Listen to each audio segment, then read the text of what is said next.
যিকোনো কম্পিটিটিভ এক্সামৰ কাৰণে মৌলিক সংখ্যাৰ যিকোনো এটা কুৱেশ্যন হলেও আহে আৰু এই মৌলিক সংখ্যাৰ বিষয়ে বহুতো আমাৰ কনফিউজ লাগি থাকে। মই আজি মৌলিক সংখ্যাৰ ডেফিনেশ্যনটো প্ৰথমতে কৈ দিছো। জীৱৰ সংখ্যাৰ মাত্ৰ দুটা ভিন্ন উৎপাদক থাকে, এটা 1 আৰু আনটো সংখ্যাটো নিজেই তাক মৌলিক সংখ্যা বোলে। কিবা বুজি পালা? একো বুজি পোৱা নাই। এতিয়া কথাটো হৈছে কি, ইয়াতে আমি কৈছো কি জীৱৰ সংখ্যাৰ মাত্ৰ দুটা ভিন্ন উৎপাদক থাকে। এই উৎপাদক কি বস্তু? প্ৰথম কথা হল কি আমি এইটো বুজি পাব লাগিব কি উৎপাদক কি, উৎপাদক।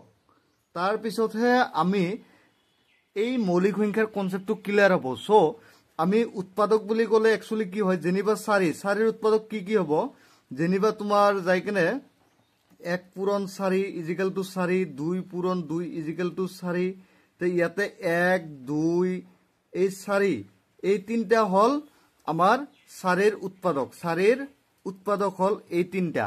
সো ইয়াতে যিকেইটা তিনিটা ওলাইছে গতিকে এইটো মৌলিক সংখ্যা নহয়। যদি আমি 5 সংখ্যাটো লওঁ 1 পূৰণ 5 ইজিক্যাল টু 5, কিন্তু আৰু এনেকুৱা কোনো দুটা সংখ্যা নাই যি দুটা সংখ্যা পূৰণ কৰিলে এনসাৰ 5 ওলাব। সো আমাৰ এই 5ৰ উৎপাদক হল 1 আৰু 5। সো ইয়াৰ কাৰণে আমাক কৈছে কি জীৱৰ সংখ্যাৰ মাত্ৰ দুটা ভিন্ন উৎপাদক থাকে, মানে দুটা বেলেগ বেলেগ উৎপাদক থাকে, দুটাৰ বেছি হ'ব নোৱাৰিব, দুটা উৎপাদকে থাকিব লাগিব। এটা হৈছে 1, আনটো হৈছে সংখ্যাটো নিজেই। এটা 1 আৰু আনটো সংখ্যাটো নিজেই, হেনে সংখ্যাক মৌলিক সংখ্যা বুলি কোৱা হয়। উদাহৰণ হিচাপে তুমি ল'ব পাৰা 2 3 5 7, এনেকে তুমি যিমানবোৰ পৰা ট্ৰাই কৰি যাব।